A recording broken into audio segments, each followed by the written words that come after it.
Olá, boa tarde. Sejam bem-vindos a mais uma edição de Mercado e Companhia. Vamos aos destaques de hoje a partir de agora. Frio chega com tudo e Brasil registra as menores temperaturas do ano. No sul, as mínimas chegaram a 4 graus abaixo de zero. O Programa Nacional de Alimentação Escolar é sancionado por Bolsonaro e a lei permite a entrega de alimentos para famílias de crianças que estão sem aula. Diante da pandemia, a Organização Mundial do Comércio projeta que a economia global vai levar até 2 anos para se recuperar. MP do Agro é sancionada. Medida deve modernizar crédito rural e ampliar as fontes de financiamentos para o setor. Você vai ver também que em Mato Grosso, o projeto de lei propõe que o recolhimento do FETAB sobre a soja só ocorra após descontos de umidade e impureza da carga.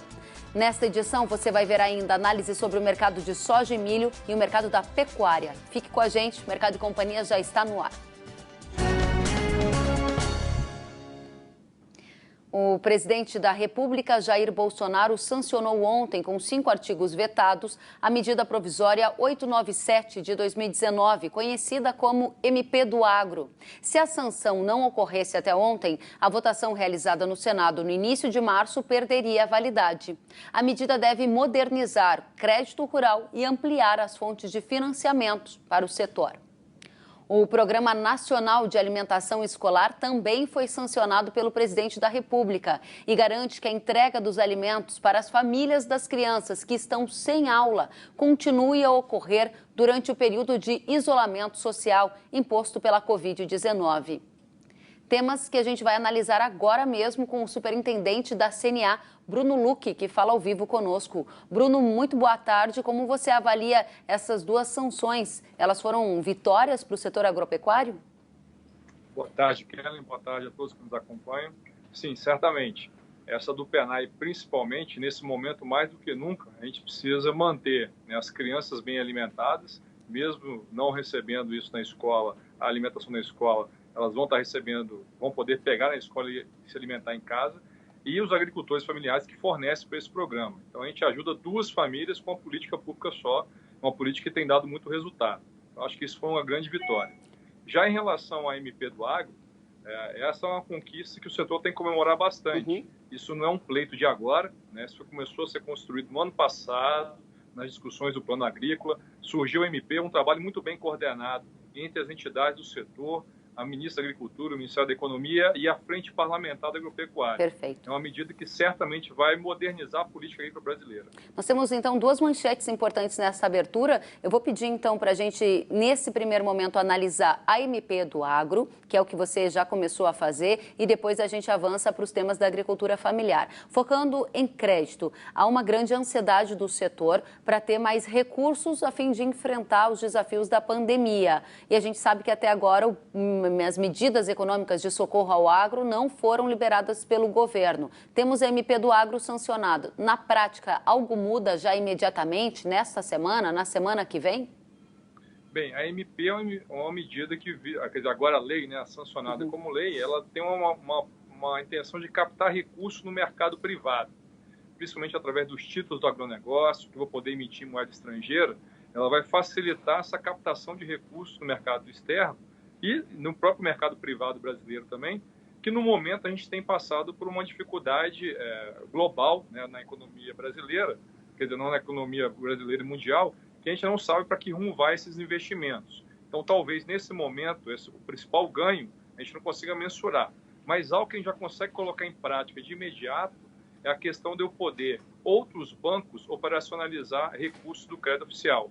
Então, hoje, não só os bancos oficiais vão trabalhar as linhas de crédito tradicionalmente que nós conhecemos, mas como os bancos privados. Isso, de certa forma, aumenta a concorrência entre os bancos e pode melhorar para o produtor em questão de agilidade de crédito, menores taxas. Isso eu acho que é um ponto que já poderia ser de imediato iniciado. Isso se refere também aos recursos do Plano Safra do ano passado, ou a gente vai ter que esperar o anúncio do Plano Safra desse ano para que os bancos privados possam manejar esses recursos com taxas subsidiadas? Bem, eu não sei explicar tecnicamente essa questão, mas eu acredito que cada banco ele vai ter que fazer uma solicitação, né, para poder operacionar esses recursos. E como o Plano Safra está próximo, né, de ser anunciado, a gente pediu, eu acredito que só vai ficar realmente pronto para o próximo plano, não para isso ainda. Tá certo. E em relação a cartórios, alguma mudança? Pois é, nós tínhamos uma proposta em relação aos cartórios de você fazer uma taxa equiparada, né, uma taxa fixa, não deixar cada estado fazer a sua própria cobrança. Isso, infelizmente, foi um dos vetos que teve a medida. A gente sabe que isso é um ponto importante. A análise que nós fizemos aqui antes de construir a MP, um registro de uma CPR de 4 milhões, por exemplo, ela variava desde R$ 80 no Rio Grande do Sul a 18 mil reais no estado da Bahia, por exemplo. Então, são discrepâncias muito grandes que a gente não conseguiu vencer com a medida provisória. Mas a gente acredita que outras medidas vão ser tomadas em relação a isso, para a gente possa reduzir esses custos acessórios que o produtor tem, né, na tomada do crédito. Vamos continuar debruçados sobre esse tema ao longo da programação do canal. Agora gostaria de trocar para essa outra sanção que muito a gente falou aqui da expectativa, que é sobre o PENAI, que atinge diretamente a agricultura familiar. Agora os alunos que não estão indo à escola vão poder receber a merenda, o alimento da agricultura familiar na casa das próprias famílias. Isso vale imediatamente, Bruno? Sim, agora a questão de organização do Ministério da Educação, isso já era uma medida que a ministra Tereza de Cristina tinha conversado com o ministro da Educação, ele tinha concordado, né? Agora já tem um aparato legal, o que precisa é ter realmente um direcionamento estadual, como os secretários de Educação vão atuar nessa forma. A nossa proposta é que não faça essa entrega nas casas, isso vai ter um custo a mais, uma dificuldade muito grande, mas nas próprias escolas, né, organize isso por forma de série, de período, faz uma distribuição ao longo da semana, para que as famílias possam buscar os insumos, né, os alimentos, e preparar em casa. Essa é a ideia, e a gente acredita que isso, como eu falei, vai ajudar dos dois lados, né, tanto essas crianças que muitas vezes só tinham esse alimento, né, na grande parte do seu dia, como as famílias da agricultura familiar, que estão com dificuldade de comercialização nesse momento. Ou seja, isso já vale imediatamente. Muito bom saber dessas novidades. E para hoje ainda, Bruno, a gente vai trazer a nossa repórter de Brasília com informações de que fontes do governo informam que na tarde desta quarta deve sair o plano econômico de ajuda ao setor agropecuário. Vamos esperar e assim que tivermos novidade voltamos a falar. Você tem algum detalhe sobre isso? Não, a gente também está aguardando essa informação. Né, principalmente questões de prorrogação, disse que estava certo, já que sairia.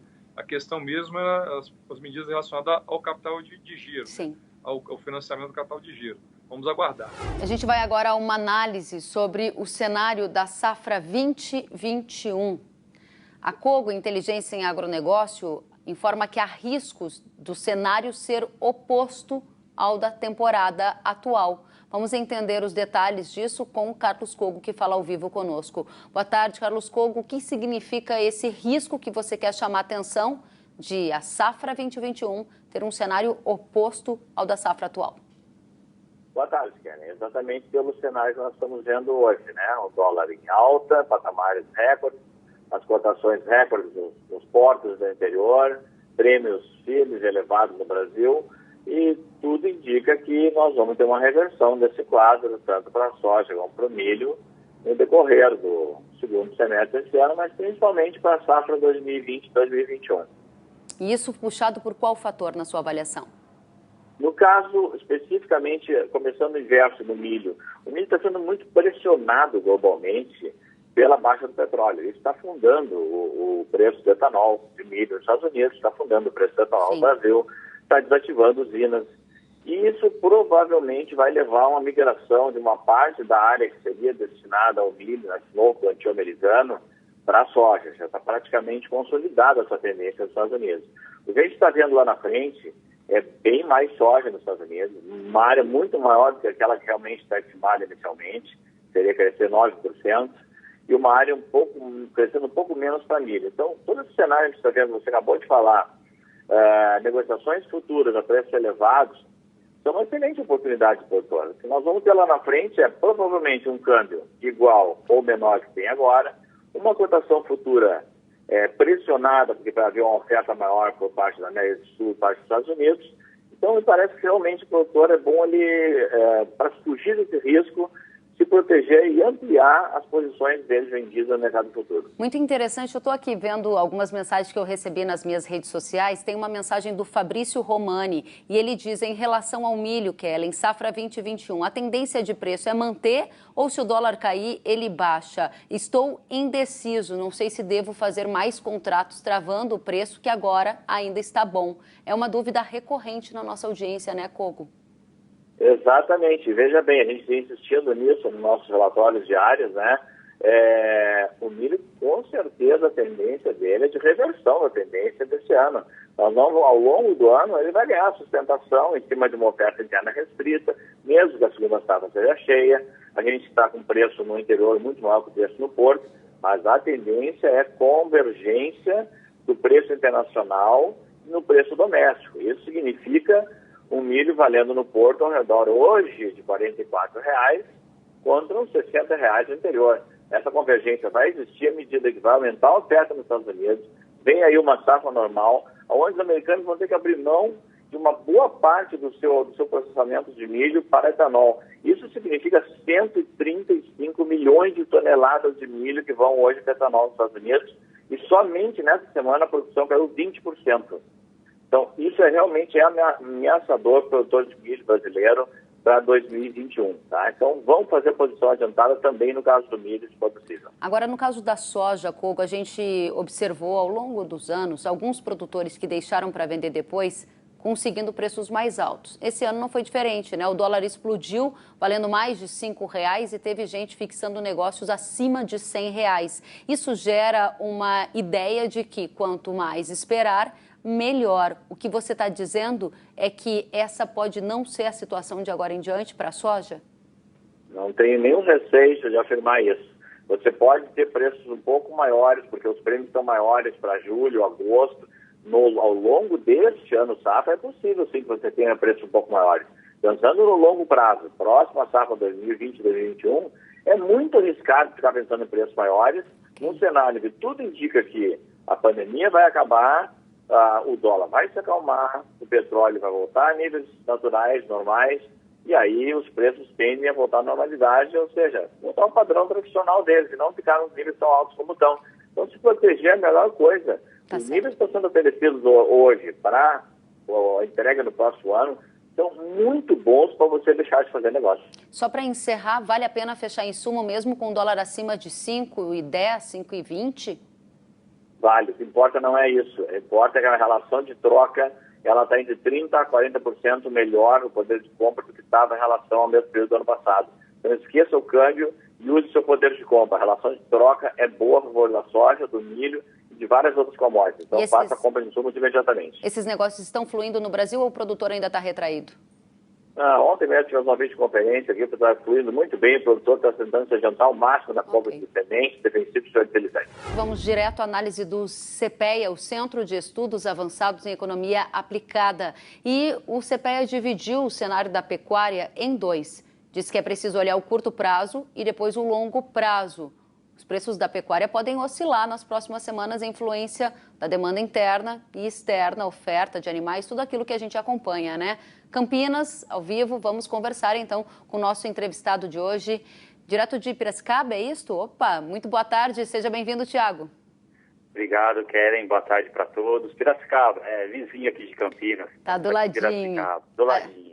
A gente saiu agora de Mato Grosso do Sul e vamos então para Piracicaba, onde você está para trazer a análise do CPEA. Eu acabei de ver o relatório de vocês e vocês preferiram dividir em dois momentos, curto e longo prazo. Vamos começar com curto prazo. Qual é a situação para o pecuarista? O que vocês estão enxergando? Vamos lá, a gente dividiu essa análise da pecuária em curto e médio prazo, por quê? A gente está chegando, podemos dizer, no final da safra, então muitas regiões ainda, ou algumas regiões ainda com condição de pasto favorável, onde que eu mantenho meu gado, tenho condição de manter, evidentemente, o pecuarista buscando preços melhores. Então, nesse curtíssimo prazo, ainda eu tenho, sim, uma oferta mais ajustada. Isso vem sendo demonstrado nos preços do boi gordo, isso é evidente, né?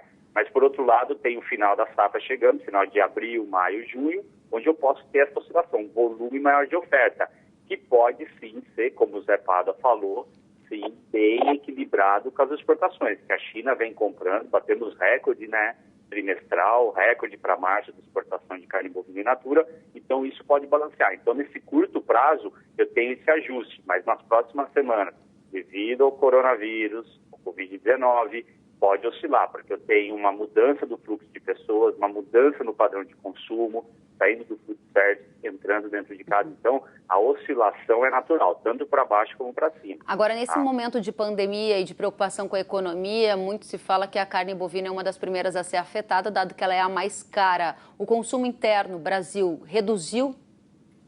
É interessante, né? É a mais cara, mas também a gente encontra cortes baratos como dianteiro. Realmente, vai ter que ter um ajuste, é natural. Quem que vai sofrer? Os industrializados, o bacon, o presunto, o derivado lácteo, o queijo, o iogurte, assim como a carne de primeira. Isso é natural, por ser a carne mais cara. Então, sim, vai haver um reajuste, sim, tanto da demanda como de preços. Isso é natural, porque eu tenho outros tipos de carne, como um pescado, uma tilápia, que cresceu muito, frango e suínos, que podem ajudar nessa composição de preço. Por isso que a gente fala que pode oscilar, sim, tanto para cima e para baixo nessa composição, oferta e demanda interna. Tiago, eu vou tentar fazer aqui um resumo para dar uma síntese do que você trouxe para a nossa audiência sobre análise de curto prazo. O que o CPEA está observando é que, sim, pode haver um impacto na formação de preço, dado que o consumo diminui à medida que a renda piora, mas as exportações firmes e o animal mantido no pasto mantêm o preço firme no curto prazo. Fechamos, assim, a análise de curto prazo? Perfeito. Vamos para de longo prazo, então, Tiago. O que nós podemos esperar para o ano de 2020?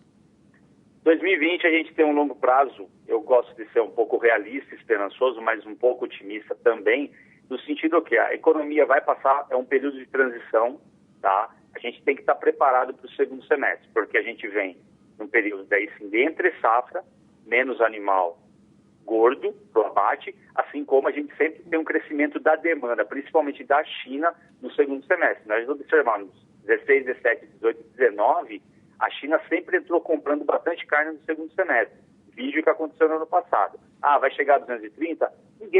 Ninguém sabe explicar esse movimento. Mas, e a gente tem um aquecimento, sim, do mercado, sim, porque a economia doméstica tende a recuperar, passa essa pandemia e a gente tem um cenário exportador muito interessante. Ou seja, você está dizendo que o cenário para 2020 também é de firmeza para a pecuária. Resumindo assim, basicamente é isso que você está enxergando. Longo prazo, um cenário firme para a pecuária, evidentemente se não acontecer nenhum problema externo e interno em termos de política econômica. Maior do que esse que a gente está vivendo, Tiago, eu acho que é difícil da gente esperar, né? Mas que bom trazer essa visão, que é uma visão otimista, né? Nesse momento para a pecuária, podemos dizer assim. Sentiu falta de algum conteúdo? Acesse canalrural.com.br.